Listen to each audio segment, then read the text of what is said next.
everybody, welcome back to the Claremont Classic Garage. Any of you that know me a little bit or have been following this channel know how much I love little Ford tractors and how much I love talking about little Ford tractors. So today we're going to have a little chat about these three behind me.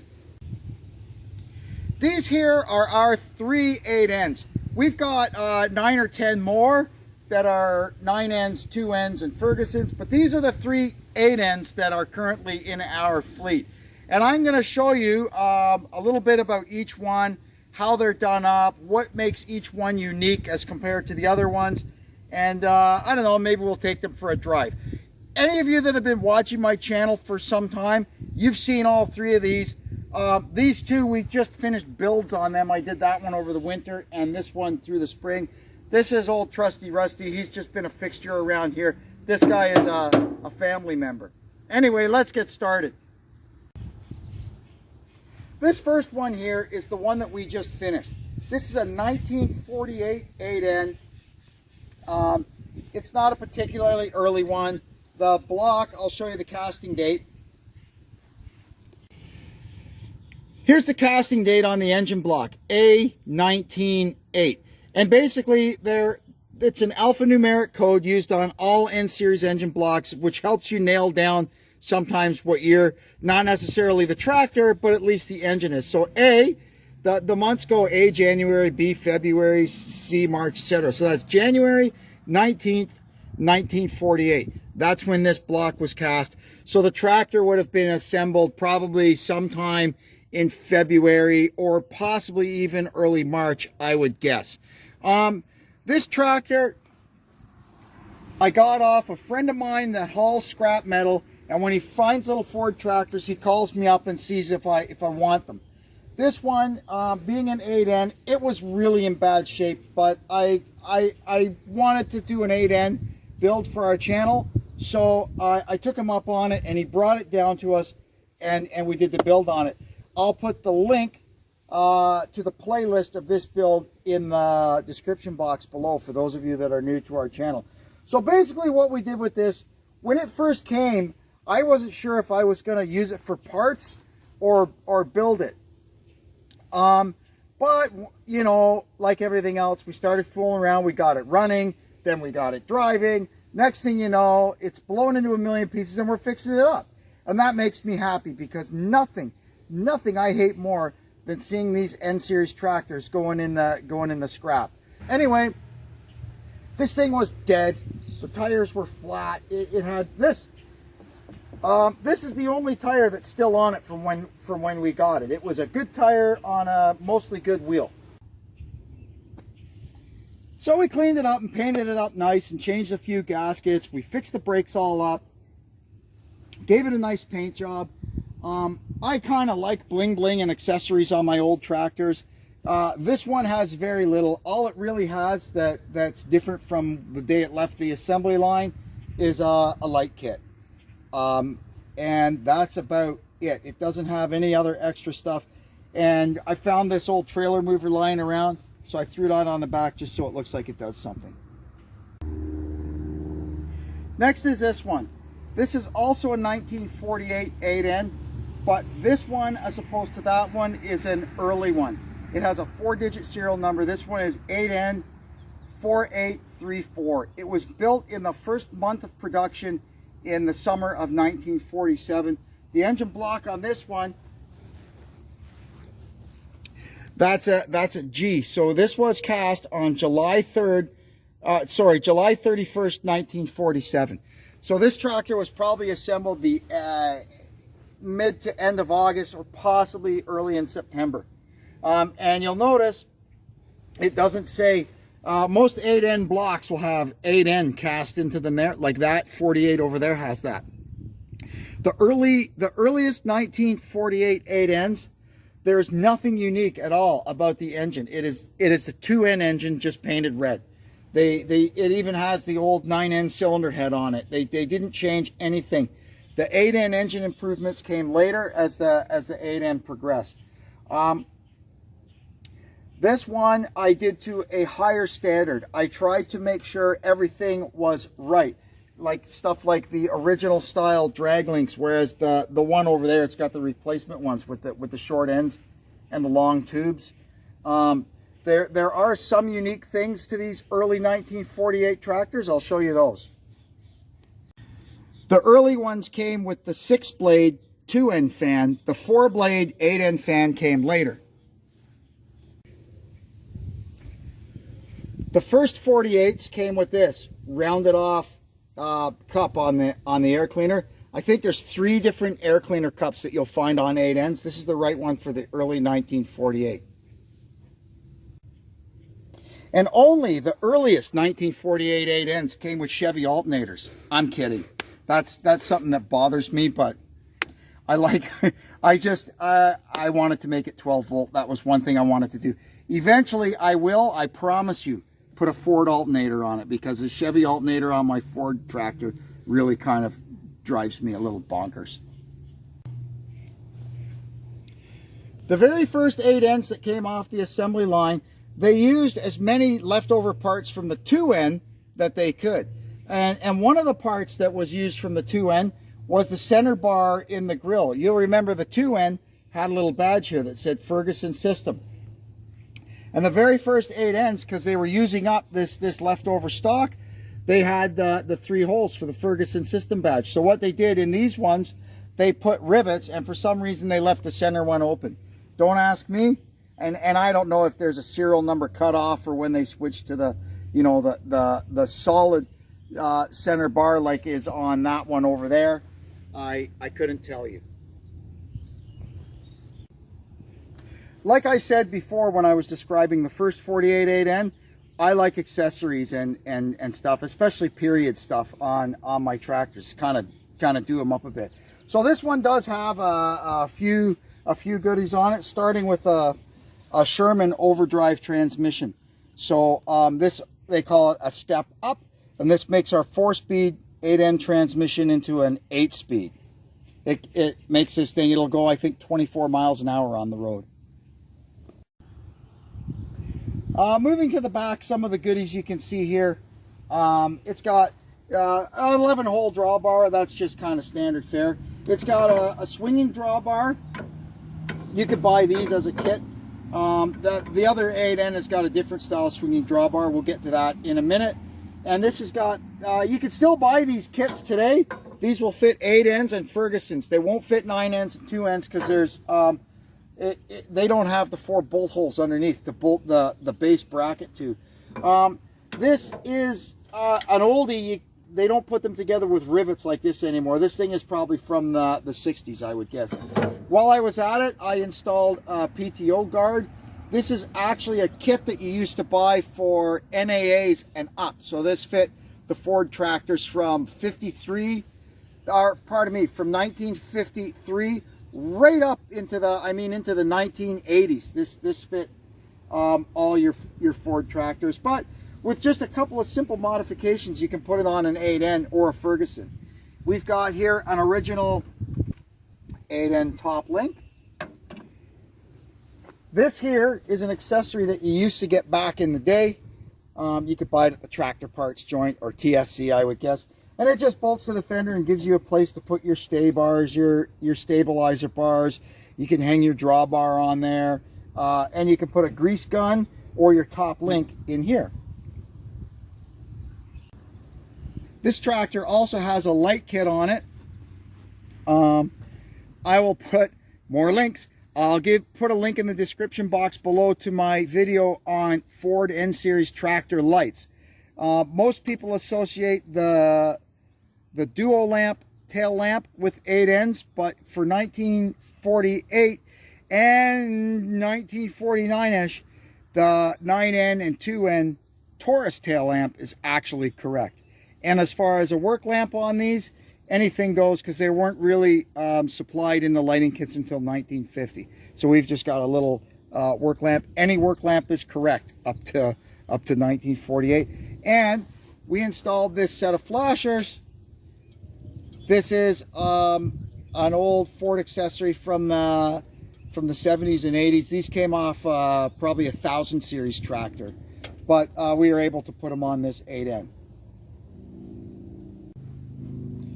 A few goodies on the front here. Here's the proper headlights for it. These are original Ford Tracto light. They're stamped in the side headlights with the right winged mounting brackets.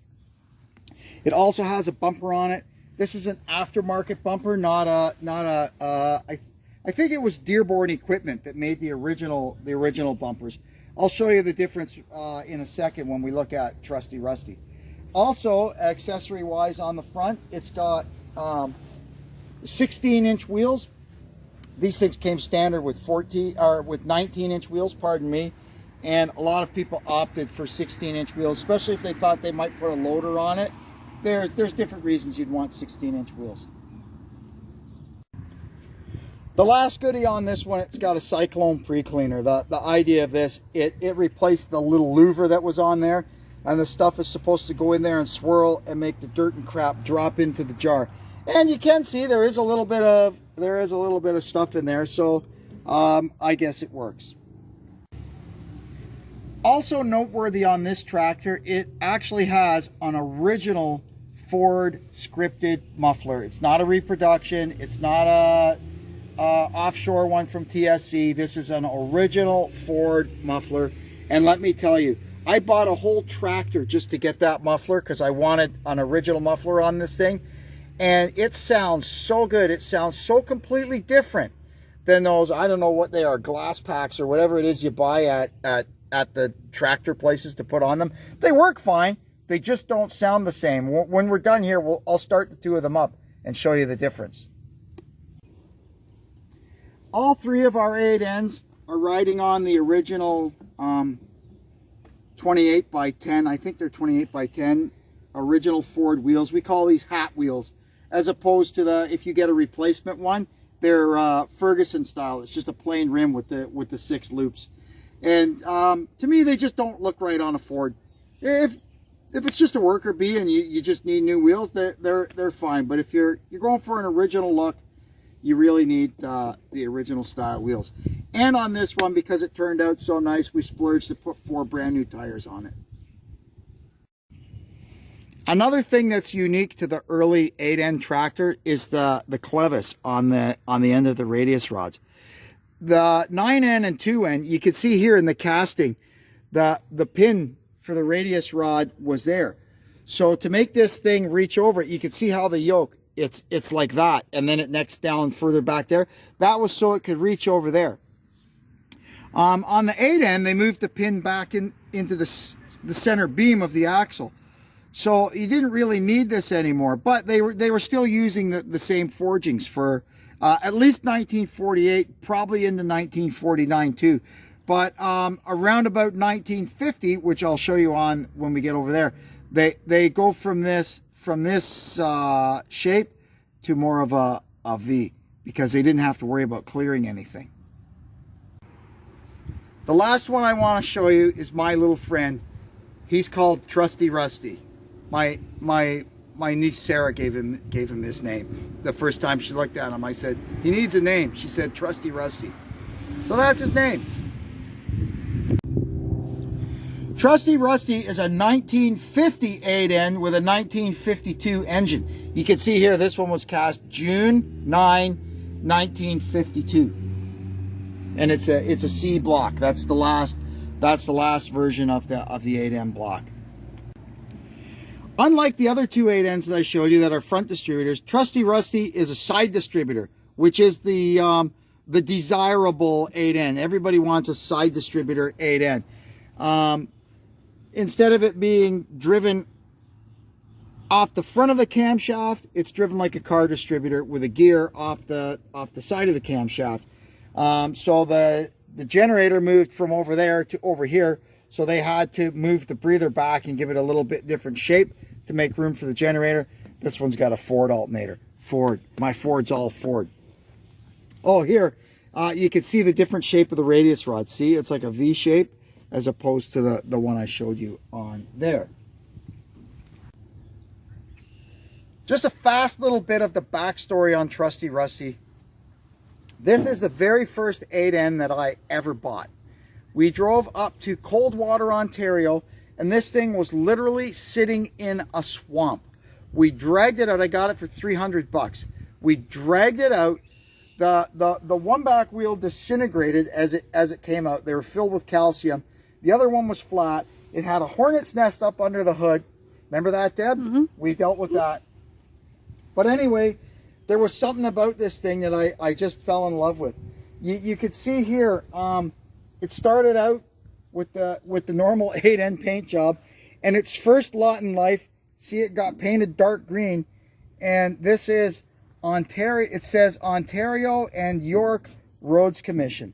So Ontario County was kind of where we are here, the region of Durham. Back in the day, it was called Ontario County, and York is beside us. That's Markham, Stouffville, all that.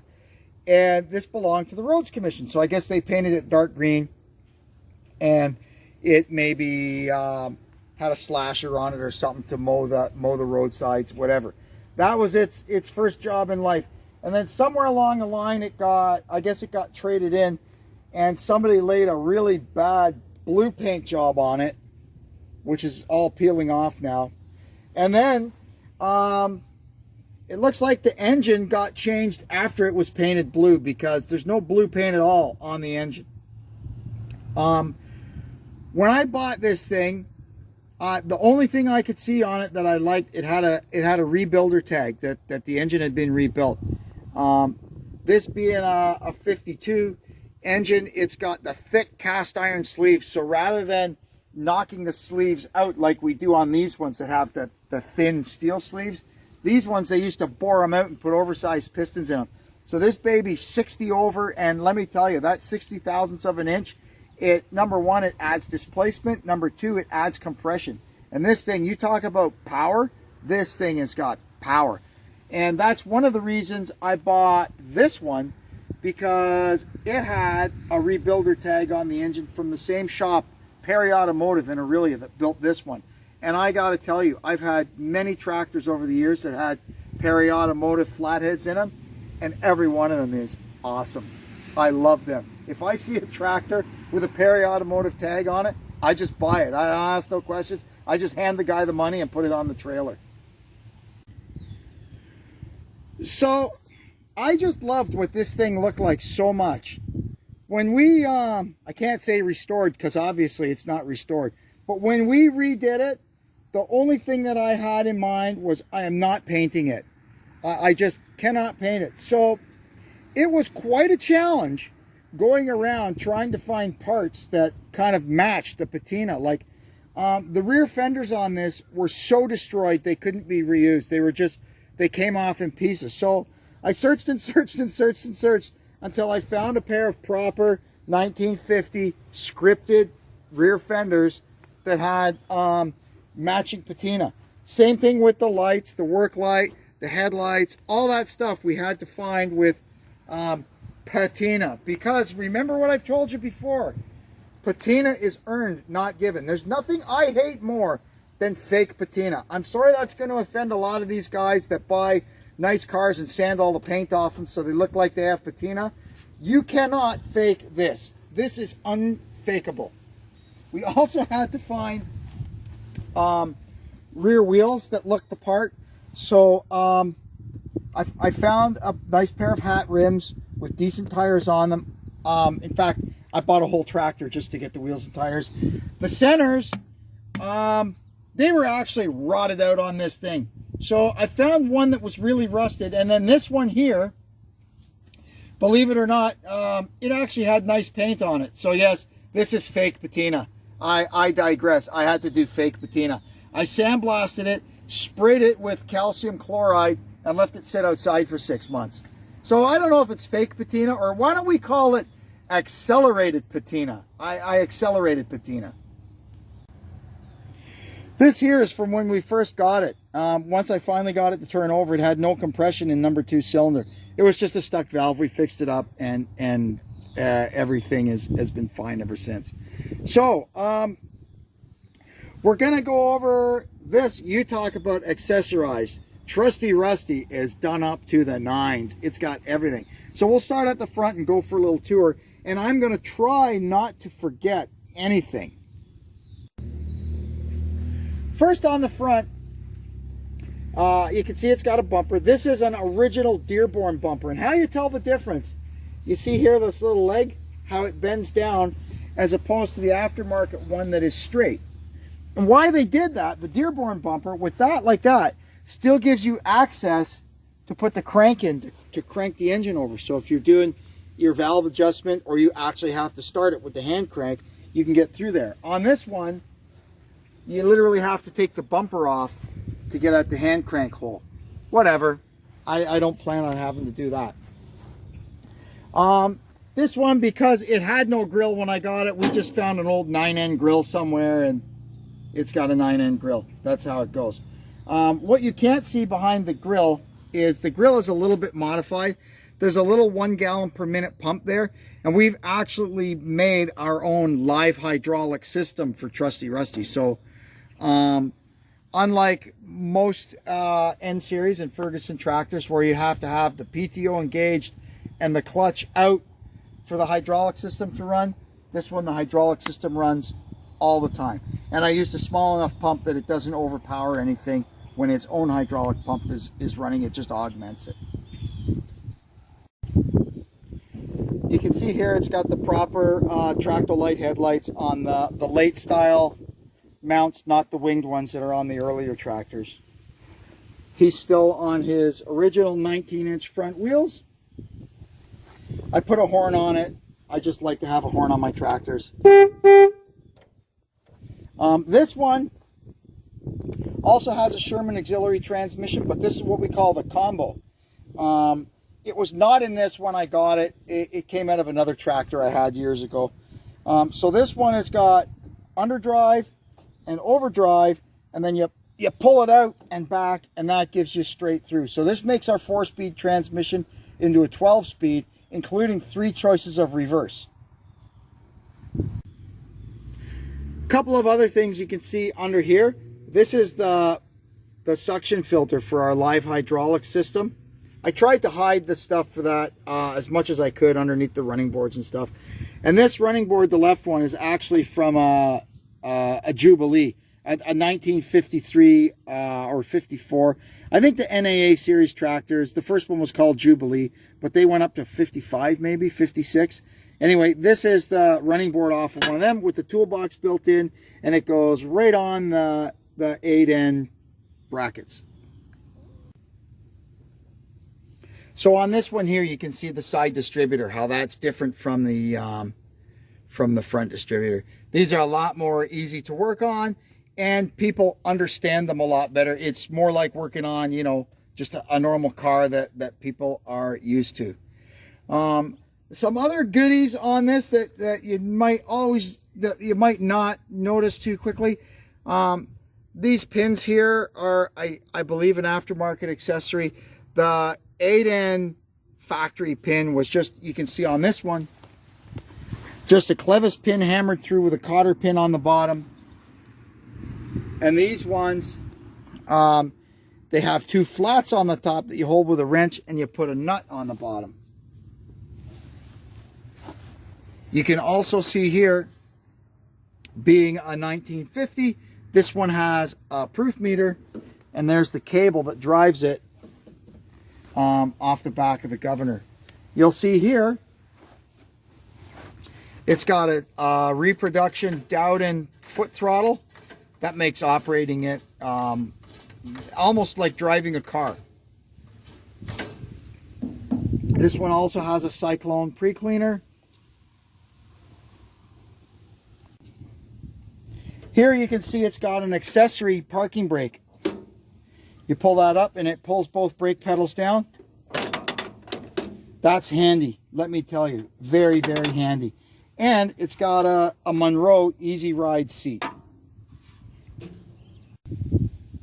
From the back, you can see it's got a vertical exhaust on it. That was an aftermarket thing. Some situations you don't want the exhaust underneath the tractor for fire reasons, or some guys didn't like the fumes. All I wanted it for was because I run this thing on the road, and I wanted to put a rear view mirror on it. So the easiest place to put a rear view mirror is on the top of your exhaust. So I put a vertical exhaust on it. You can also see the gear shift plate for the Sherman combination transmission under the steering wheel nut. That just tells you what sequence the gears are in. Now at the back, you can see a few goodies here also. It's got our lights. After I added a set of flashers to it. A rusted out old original factory work light.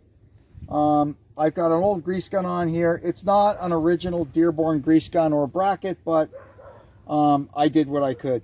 Not everything that got put on a tractor was a factory thing. There was so much aftermarket stuff available for these.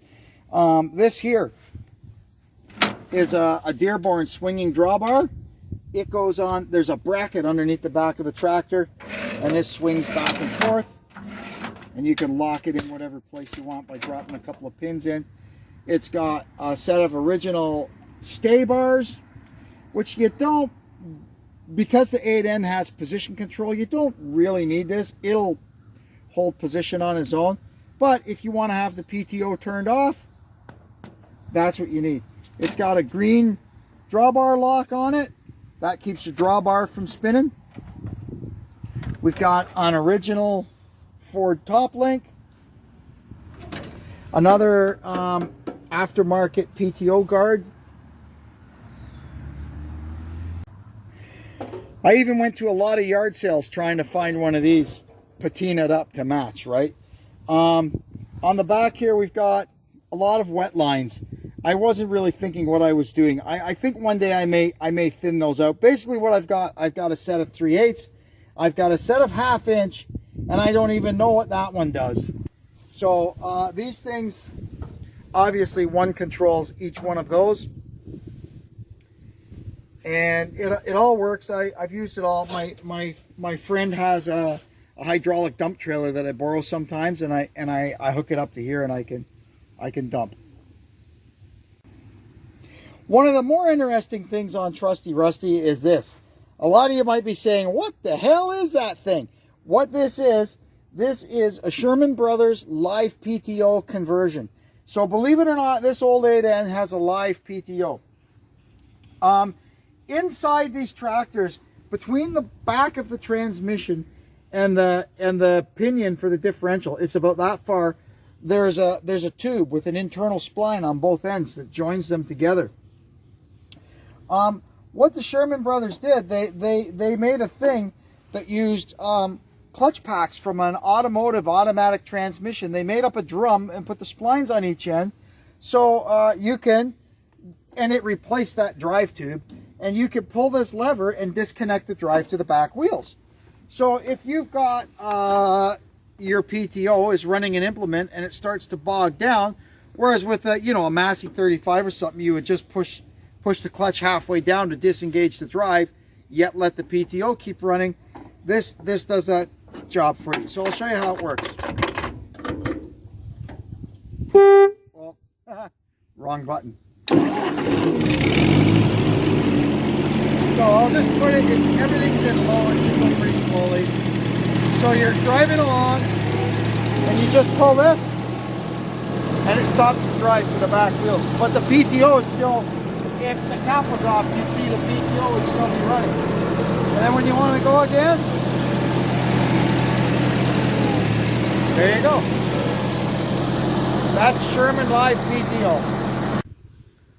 What I'm going to do now is start each one up and just take it for a little lap around the tree here so you can hear the difference in the exhaust.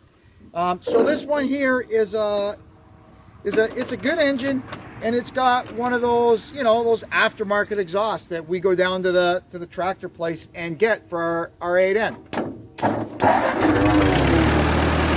I'm not sure if you'll be able to hear the difference on the video, but we'll try. We'll run them all in third gear.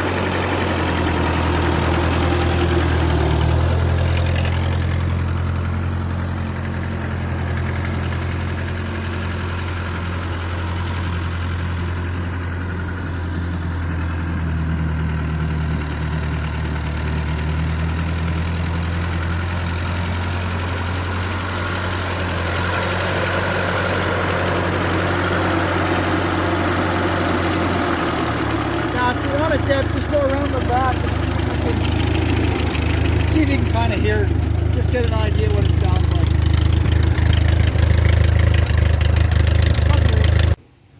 Here goes the other 48. I can hear the difference already. I don't know if you'll be able to hear it on the video. Let's go around the street.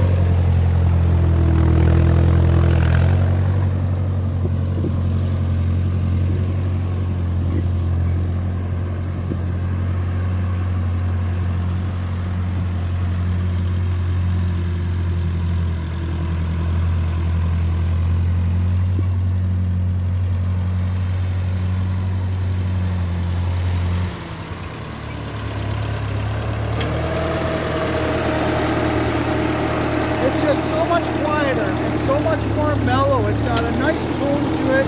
It's just beautiful. And if you look here,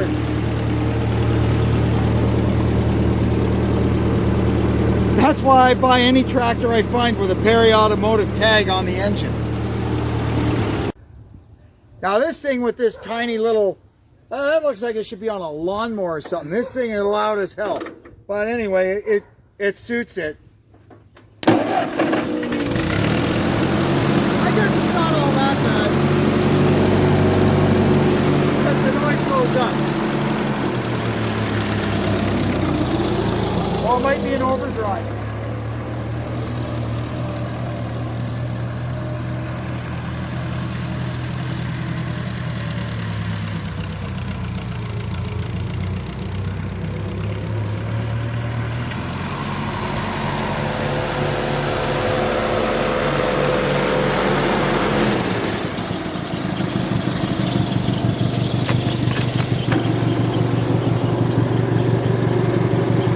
There's some more Perry Automotive oil pressure for you.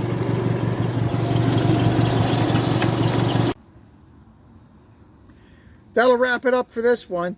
I hope you enjoyed listening to me ramble on about our 3/8Ns. I could talk about them all day. It's hard to squeeze all of this into a 20-minute video or however long this is. Anyway, please, down below, hit the subscribe button if you like what you see and the bell for notifications. Leave a comment, share this out to your tractor buddies, and please come back again and see what we're doing on the Claremont Classic Garage. Until then, this is Kevin checking out. Thanks and so long.